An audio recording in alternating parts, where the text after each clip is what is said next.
শিক্ষাৰ্থীসকল তোমালোকক মই যোৱাকালি ডিৰেকশ্যন টেষ্টৰ কেইটামান অংক কৰি দিছিলোঁ আজি আন কেইটামান অংক কৰি দিম এতিয়া প্ৰথম অংকটো কালি কৰিছিলোঁ আমি 6 নম্বৰলৈ 7 নম্বৰৰ পৰা আৰম্ভ কৰিছোঁ 7 নম্বৰ অংকটো আছিল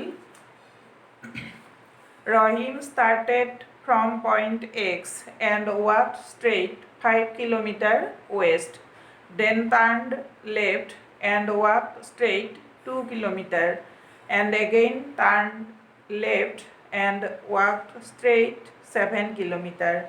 In which direction is he from point X? চাৰিটা অপশ্যন দিয়া আছে A northeast, B southwest, C southeast, D northwest.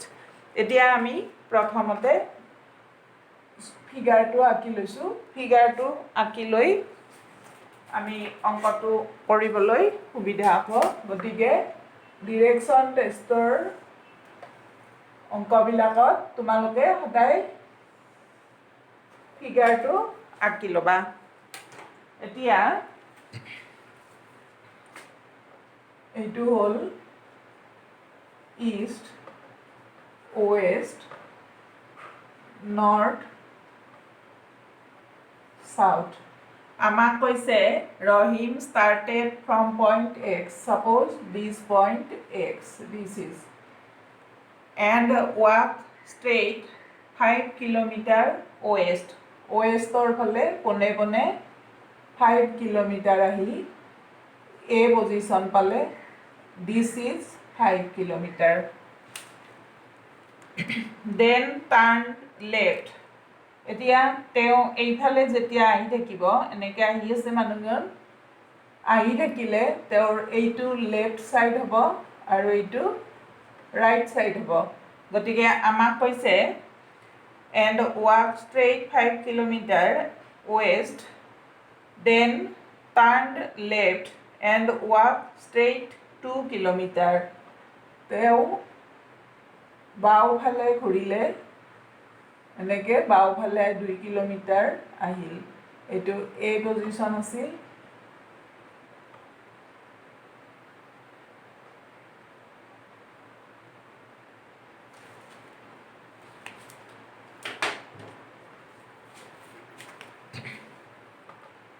এইটো A পজিশ্যন আছিল তাৰ পৰা বাওঁফালে ঘূৰি এনেকৈ 2 কিলোমিটাৰ আহি B পজিশ্যন পালে তাৰপিছত again turned left and walked straight 7 kilometre তাৰপিছত ইয়াৰ পৰা আকৌ বাওঁফালে ঘূৰিব এতিয়া এনেকৈ আহি আছিল মানুহজন এনেকৈ আহি থাকিলে এইটো লেফ্ট ছাইড হ'ব এইটো ৰাইট ছাইড হ'ব গতিকে এইবাৰ বাওঁফালে ঘূৰিলে and again turned left and walk straight বাওঁফালে ঘূৰি এনেকৈ C অৱস্থান পালে আৰু এইখিনি হ'ব 7 কিলোমিটাৰ এতিয়া in which direction is he from point X এই X পইণ্টৰ পৰা তেওঁ কোনটো ডিৰেকশ্যনত আছে আমি উলিয়াব লাগে এইটো আমি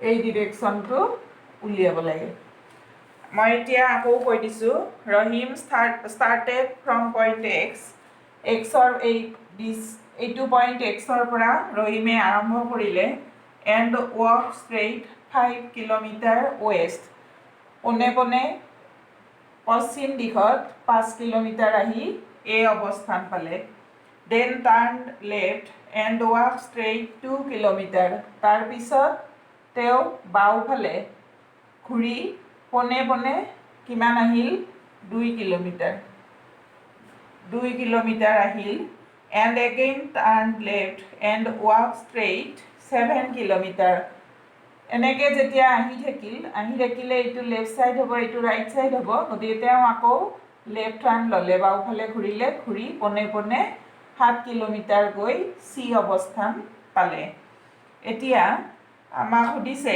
in which direction is he from point x বিন্দুৰ পৰা চি বিন্দুটো এতিয়া কোনটো ডিৰেকশ্যনত থাকিব অৰ্থাৎ তেওঁ ইয়াত আছিল চি বিন্দু যেতিয়া পাব কোনটো ডিৰেকশ্যনত থাকিব আমাৰ এইটো কোনটো ডিৰেকশ্যন কোন দুটা ডিৰেকশ্যনৰ মাজত আছে সাউথ এণ্ড ইষ্ট তো এই ডিৰেকশ্যনটো চি বিন্দুত থকা ডিৰেকশ্যনটো সাউথ ইষ্ট হ'ব গতিকে মই উত্তৰটো অসমীয়াত ইয়াত লিখি দিছোঁ যে ৰহিমে আৰম্ভণি অৱস্থান এক্সৰ পৰা পশ্চিম দিশত পোনে পোনে 5 কিলোমিটাৰ আহি এ অৱস্থান পালে তাৰপিছত বাওঁফালে ঘূৰি পোনে পোনে 2 কিলোমিটাৰ আহি বি অৱস্থান পালে তাৰপিছত আকৌ বাওঁফালে ঘূৰি পোনে পোনে 7 কিলোমিটাৰ গৈ চি অৱস্থান পালে এতিয়া তেওঁ আৰম্ভণি বিন্দু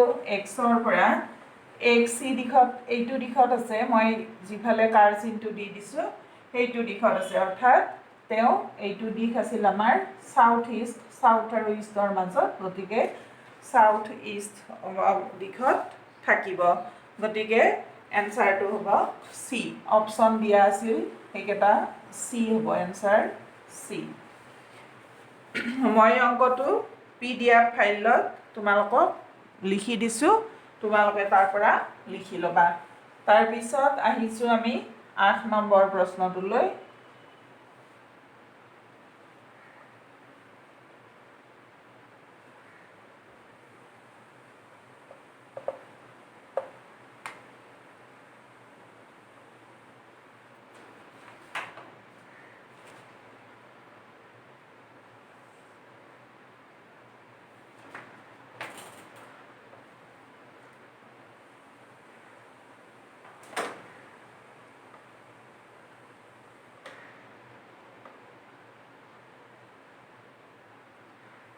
8 নম্বৰ প্ৰশ্নটোত আছিলে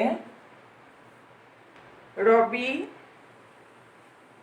traveled 4 kilometers straight towards south. He turned left and traveled 6 kilometers straight, then turned right and traveled 4 kilometers straight. How far is he from the starting point? ইয়াতো 4টা অপশ্যন দিয়া আছে A 8 kilometre B 10 kilometre C 12 kilometre আৰু D 18 kilometre আমাক কি দিয়া আছে Ravi travel 4 kilometre straight towards south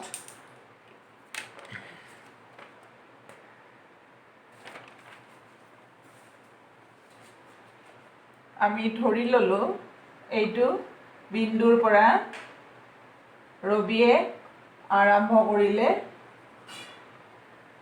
কি কৰিলে আমাক কৈছে যে Ravi travel 4 kilometre straight toward south ওৰ পৰা আৰম্ভ কৰি এনেকৈ আহি পেলাই 4 কিলোমিটাৰ আহি এই পজিশ্যন পালে দক্ষিণ দিশত এইখিনি 4 কিলোমিটাৰ তাৰপিছত হি টাৰ্ণড লেফ্ট এতিয়া মানুহজন যেতিয়া অ বিন্দুৰ পৰা এইটো দক্ষিণ দিশত এনে আহি থাকিলে এনেকৈ আহি আছে মানুহজন থাকিলে কি হ'ব এইটো ৰাইট সাইড হ'ব এইটো লেফ্ট সাইড হ'ব গতিকে মানুহজনে আমাক কৈছে এতিয়া হি টাৰ্ণ লেফ্ট এণ্ড ট্ৰেভেলড 6 কিলোমিটাৰ ষ্ট্ৰেইট গতিকে বাওঁফালে ঘূৰি 6 কিলোমিটাৰ গৈ বি অৱস্থান পালে তাৰপিছত then turn right and travel 4 kilometre straight মানুহজন যেতিয়া এনেকৈ গৈ আছে এনেকৈ গৈ থাকিলে মানুহজনৰ ৰাইট ছাইডটো এইপিনে হ'ব লেফ্ট ছাইডটো এইপিনে হ'ব গতিকে আমাক দিছে then turn right and travel 4 kilometre ৰাইটত হ'লে এইফালে আহিব আহি 4 কিলোমিটাৰ আহি চি অৱস্থান পালে এতিয়া হাউ ফাৰ is he from the starting point এতিয়া আৰম্ভণি বিন্দুৰ পৰা তেওঁ কিমান দূৰত আছে সেইটো উলিয়াব দিছে আমাক। এতিয়া আমি কি কৰিম, আৰম্ভণি অৱস্থান আছিল O আৰু শেষ অৱস্থান C। গতিকে আমি OC উলিয়াব লাগিব আৰু তাৰ বাবে আমি কি কৰিম, এইডাল ইয়াত লগ লগাই দিছো।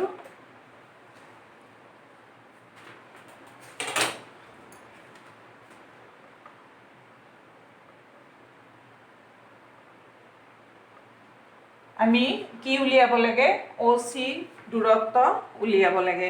এতিয়া মই অংকটো এবাৰ অসমীয়াত কৈ দিছোঁ যে ৰবিয়ে O অৱস্থানৰ পৰা পোনে পোনে দক্ষিণ দিশত 4 কিলোমিটাৰ আহি A অৱস্থান পালে। A অৱস্থানৰ পৰা বাওঁফালে ঘূৰি পোনে পোনে 6 কিলোমিটাৰ গৈ B অৱস্থান পালে। Bৰ পৰা কি হ'ব, সোঁফালে ঘূৰি পোনে পোনে 4 কিলোমিটাৰ গৈ C অৱস্থান পালে। এতিয়া আমি আৰম্ভণি স্থানৰ পৰা অৰ্থাৎ Oৰ পৰা C কিমান দূৰ, অৰ্থাৎ আৰম্ভণি অৱস্থানৰ পৰা ৰবি কিমান দূৰত আছে উলিয়াব লাগে, অৰ্থাৎ OC উলিয়াব লাগে। আৰু তাৰ বাবে মই কি কৰিছোঁ, Bটো বঢ়াই দি D বিন্দুত লগাই দিছোঁ। এতিয়া যিহেতু দিশ প্ৰতিটো, এইটো ইষ্টৰ লগত এই চাউথ দিশ, এইটো 90 ডিগ্ৰী কোণ হৈ আছে, গতিকে এইটোও 90 ডিগ্ৰী কোণ, এইটোও 90 ডিগ্ৰী কোণ, এইটোও 90 হ'ব। গতিকে OA সমান্তৰাল DB আৰু OD সমান্তৰাল AB। গতিকে কি হ'ব, ODও 6 কিলোমিটাৰ হ'ব আৰু DB OAৰ সমান হ'ব 4 কিলোমিটাৰ হ'ব। আৰু কি হ'ব, ODC এই কোণটো 90 ডিগ্ৰী কোণ হ'ব। গতিকে 90 ডিগ্ৰী কোণ হ'লে ODC কোণ 90 ডিগ্ৰী হ'লে OC কৰ্ণ হ'ব। গতিকে অতিভুজ হ'ব OC। গতিকে পাইথাগোৰাছৰ উপপাদ্য মতে OC square is equal two OD square plus DC square হ'ব। DCৰ দৈৰ্ঘ্যটো হ'ব এইখিনি 4 আৰু এইখিনি 4 কিলোমিটাৰ, 8 কিলোমিটাৰ। গতিকে মই লিখি দিছোঁ, চিত্ৰত প্ৰশ্নমতে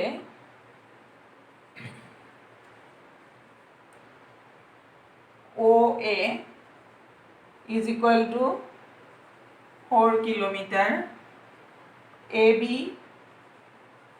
is equal to 6 kilometer, BC is equal to 4 kilometer। যিহেতু OD সমান্তৰাল AB আৰু OA সমান্তৰাল DB, therefore OA বা OD is equal to AB is equal to 6 kilometre আৰু OA is equal to আৰু DB OAৰ সমান হ'ব। গতিকে মই প্ৰথমতে DB লিখিছোঁ, কাৰণ OAৰ দিশটো আমি জানো। DB is equal to OA, DB OAৰ সমান। গতিকে OA 4 kilometre, therefore BC is equal to DB plus BC।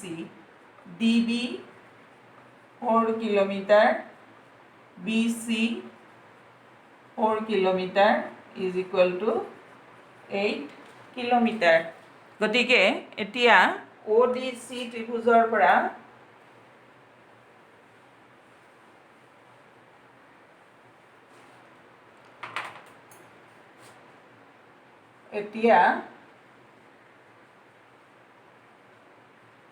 সমকোণী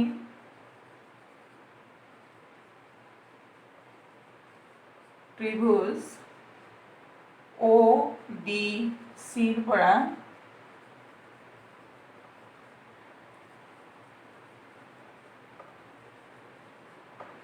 পাইথাগোৰাছৰ উপপাদ্য মতে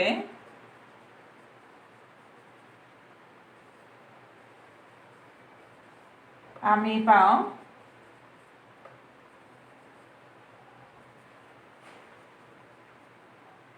কি পাম OC square is equal to OD square plus DC square OC square is equal to OD square plus DC square OD 6 kilometre DC 8 kilometre গতিকে এইটো বর্গ kilometre বা kilometre square is equal to 36 plus 64 kilometre square 100 kilometre square এতেকে OC is equal to ইয়ার square root ললে 10 হব 10 kilometre মানে রবি আৰম্ভণি অৱস্থানৰ পৰা 10 কিলোমিটাৰ দূৰত আছে গতিকে এনসাৰটো হ'ব বি therefore এনসাৰ বি হ'ব তাৰ পিছত আহিছো 9 number অংকটোলৈ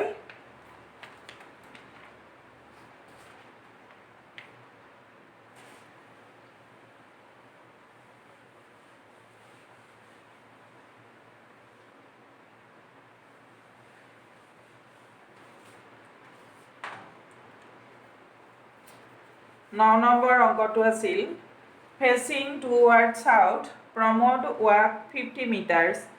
He then turned to his right and walked 30 meters.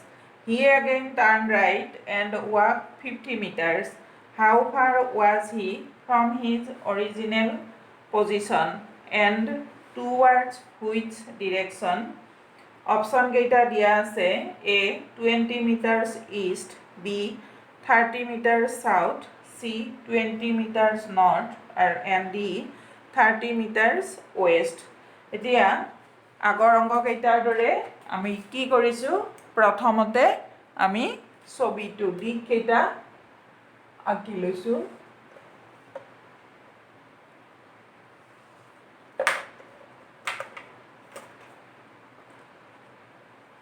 east west north আৰু এইটো south আমাক দিয়া আছে এতিয়া facing towards south Pramod walked 50 meters এতিয়া আমি যদি এইটো অৰিজিন বুলি আৰম্ভণি বিন্দু বুলি ধৰি লওঁ এই বিন্দুটো ইয়াৰ পৰা দক্ষিণ দিশত প্ৰমোদে 50 meters আহি এই অৱস্থান পালে He then turned to his right and walked 30 meters.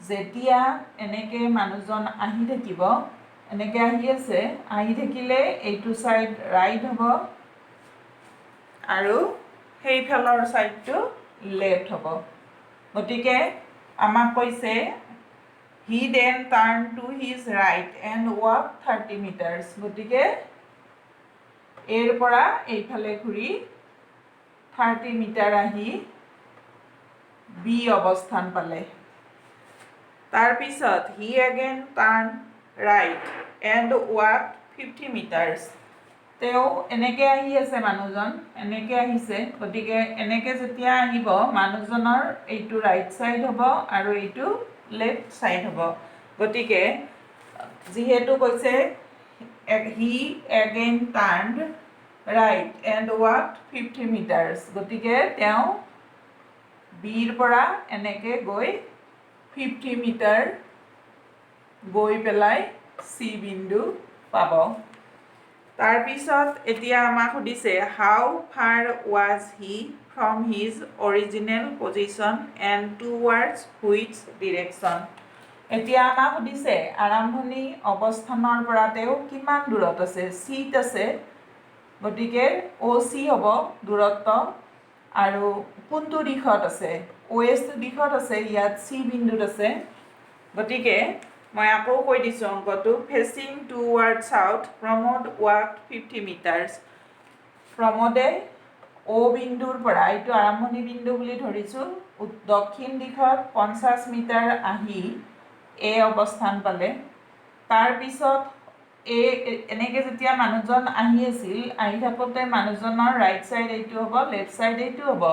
গতিকে তাৰপিছত আমাক দিয়া আছিল he then turn to his right and walk 30 metres. গতিকে তেওঁ এৰ পৰা সোঁফালে ঘূৰি 30 মিটাৰ আহি বি অৱস্থান পালে।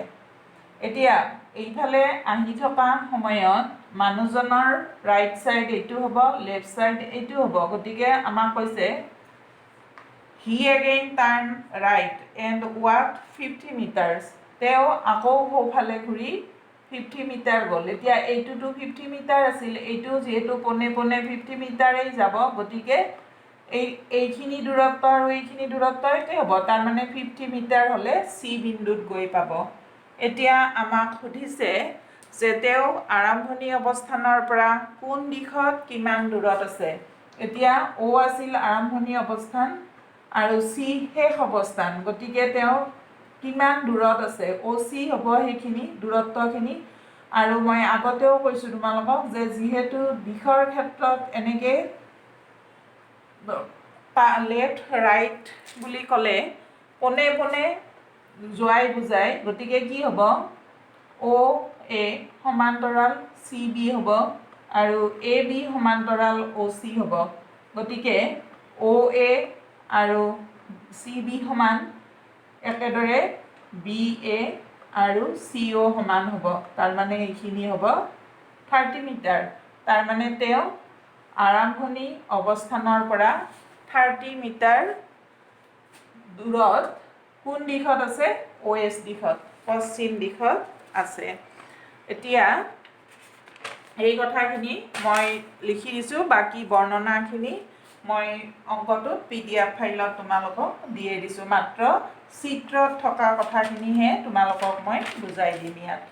গতিকে 9 কি হ'ল, আমাক এতিয়া চিত্ৰত OA is equal to 50 metre, প্ৰশ্নমতে বুলি লিখিম, প্ৰশ্নমতে OA 50 metre, AB 30 metre, BC 50 metre.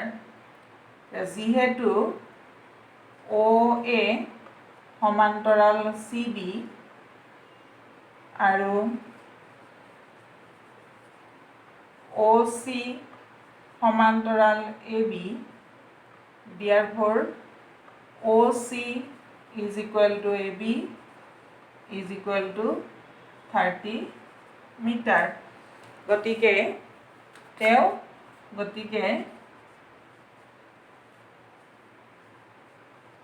তেওঁ আৰম্ভণি অৱস্থানৰ পৰা পশ্চিম দিশত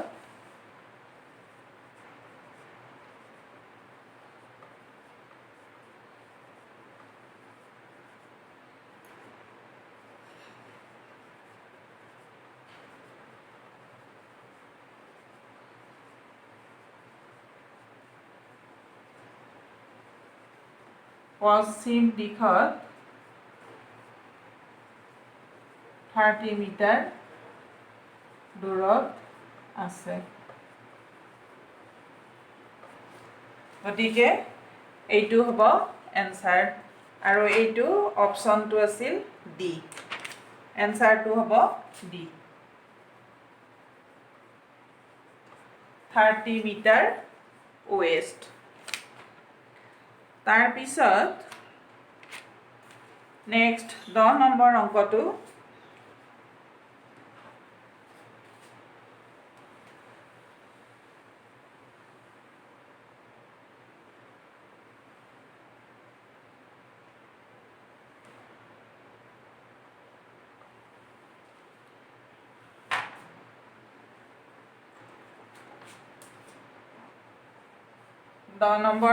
কৰাৰ আগতে মই আটাইকেইটা দিশ ইয়াত আঁকি লৈছোঁ।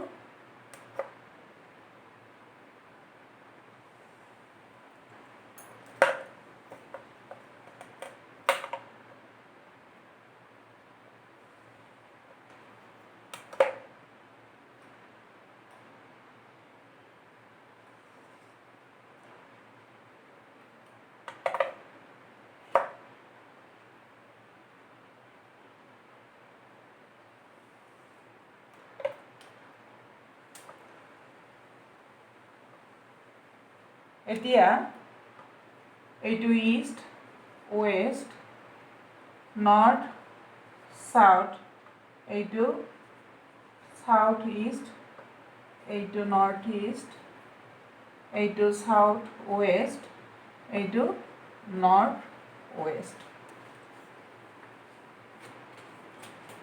এতিয়া আমাক প্ৰশ্নটো দিয়া আছিল 10 নম্বৰ, if south east is called east. South ইষ্টক যদি মই ইষ্ট বুলি কওঁ, north west is called west, north west is called west, south west is called south, south west is called south, and so on. What will north be called? মানে আমাৰ originally north যিটো আছিল সেই ডিৰেকশ্যনটো কি বুলি ক'ব? মই আকৌ কৈছোঁ যে if south east is called east, এই সাউথ ইষ্ট আমাৰ এনে আমি নিয়ম মতে এইটো ইষ্ট ৱেষ্ট নৰ্থ সাউথ, আৰু এইটো সাউথ ইষ্ট, এইটো north west, south west north east. আমাক এতিয়া প্ৰশ্নটোত কৈছে if south east is called মানে ইষ্ট, আৰু north west is called west, south west is called south, then কি হ'ব? What will north be called? Originally আমাৰ যিটো নৰ্থ আছিল এইটো তেতিয়াহ'লে কি দিশ বুলি কোৱা হ'ব? এতিয়া আমি চাওঁ, ইয়াত সাউথ ইষ্টক ইষ্ট কৈছে, ইষ্টৰ অপজিটটো নৰ্থ ৱেষ্টক ৱেষ্ট কৈছে, গতিকে এইটো ঠিকে আছে, এইটো ই ক'লে এইটো ৱেষ্ট হ'বই। তাৰপিছত সাউথ ৱেষ্টক এছ কৈছে, গতিকে এছৰ অপজিট নৰ্থ ইষ্টটো যদিও আমাক দিয়া নাই, এইটো নৰ্থ হ'ব। এতিয়া আমাক সুধিছে আগৰ যিটো আমাৰ অৰিজিন নৰ্থ ডিৰেকশ্যন আছিল সেইটো কি হ'ব? এইটো নৰ্থ, এইটো ৱেষ্ট, গতিকে এইটো হ'ব নৰ্থ ৱেষ্ট, গতিকে এইটো হ'ব এনচাৰ। গতিকে মই তোমালোকক এইখিনি বুজাই দিলোঁ, আৰু অংকখিনি ডিটেইলছ মই PDF ফাইলত লিখি দিছোঁ, তোমালোকে সেইখিনি লিখি লৈ অংককেইটা ভালদৰে বুজি ল'বা আৰু বেলেগ বেলেগ অংক লৈ অভ্যাস কৰিবা, তেতিয়া তোমালোকে নিশ্চয় অংকবোৰ কম সময়ৰ ভিতৰত কৰিব পাৰিবা। গতিকে ডিৰেকশ্যন চেঞ্জ টেষ্ট মই এইখিনিতে শেষ কৰিলোঁ। ধন্যবাদ।